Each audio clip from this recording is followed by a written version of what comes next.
Correction de l'exercice 3 concernant la cellulose, dans lequel on me dit que 97,2 g de cellulose correspond à 2,0 10 puissance moins 4 mol. Bon, une correspondance entre la masse de l'échantillon et sa quantité de matière. On me demande la masse molaire, mais du coup je connais la formule, c'est celle du cours. M de cellulose égale quantité de matière de cellulose fois la masse molaire de cellulose. C'est la masse molaire qu'on me demande de calculer, il faut que je sois capable de l'isoler. Pas de problème. Allons-y.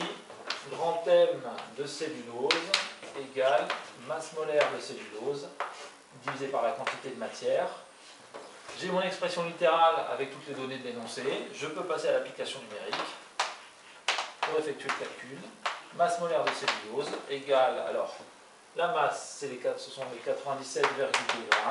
La quantité de matière, les 2,0 10 puissance moins 4 mol.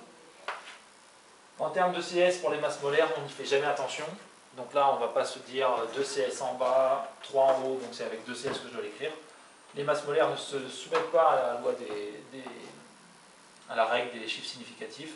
Donc on écrit le résultat brut et on obtient du coup masse molaire de la cellulose 486 000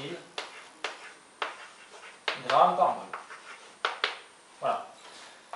La question 2 peut paraître bizarre si on n'a pas fait l'exercice 1 avant. Mais comme on a fait l'exercice 1 avant, on reconnaît la masse molaire de 486 000 grammes par mol. La cellulose n'est autre que du coton.